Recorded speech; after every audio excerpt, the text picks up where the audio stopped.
Hi scribes, how are you doing? So, in the last episode, we talked about the five types of characters in the movie. I just want to expatiate. This is a guide in character creation to know what types of characters every story needs.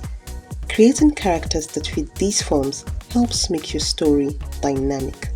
So, I'm not saying you can only create five characters for every story. Okay? Cool. As a recap, the five types of characters are the protagonist, the antagonist, the deuteragonist, the mentor, and lastly, the romantic interest. We've dealt with who a protagonist is, so let's move on to the antagonist.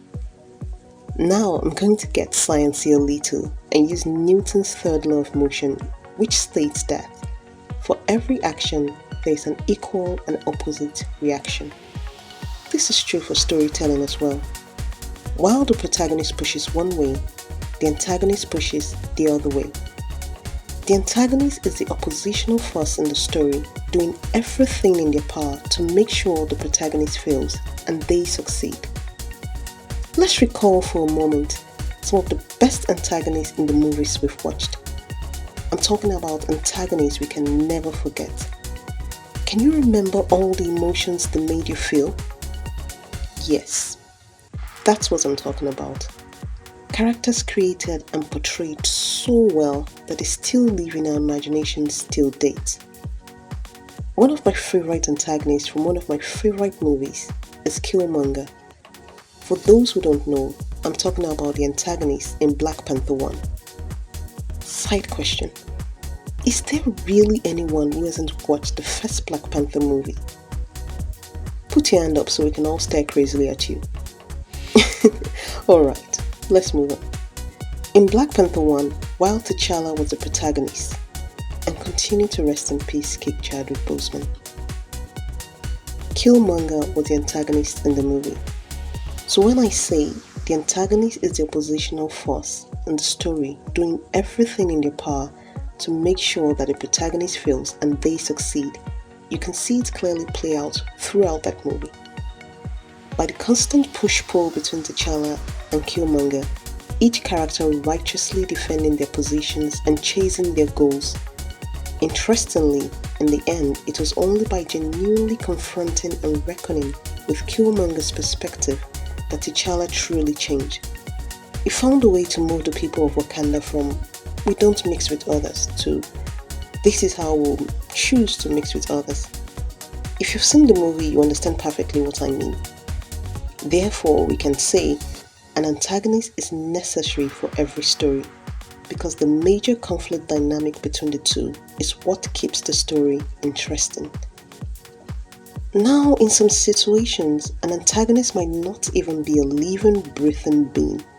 Could be an object, a thing. This is usually true in some types of experimental storytelling/filmmaking. Many times we see this play out in comedies. I know you're thinking, what does she mean by the antagonist not being a human? Let me use the Mr. Bean comedy series as an example. And my focus is on the original live action, not the animated series. But first off, major props to the content creators, writers and so forth of Mr. Bean, and of course to the man himself, Sir Rowan Atkinson. I mean, it's truly genius to create comedy gold without very little to no dialogue and keep the audience enthralled. Now let's take an episode of Mr. Bean as an example. And please do not tell me you haven't seen any of the Mr. Bean episodes. I mean, really? Okay. In the Mr. Bean series, if you're a good fan, you remember that there is a particular blue three-wheeler car he hates. For some reason, Mr. Bean hates this car so much that whenever he sees that car, it riles him, like the car just challenges something in him. Okay, I'm going to drop a link in the description below. It's a combo of really short clips from the series, showing what I mean. I guarantee it will give you a good laugh. So don't forget to check that out after this video. Back to Mr. Bean. For those familiar with the series, you remember that at times it's Mr. Bean fighting against himself. So what I mean is decisions are antagonists of whatever goal is trying to meet. Here we can even say Mr. Bean is the protagonist and antagonist in the situation. Hey, that happens sometimes. But I'll pack that bit for now, and maybe when we do a writing masterclass, we can explore that further.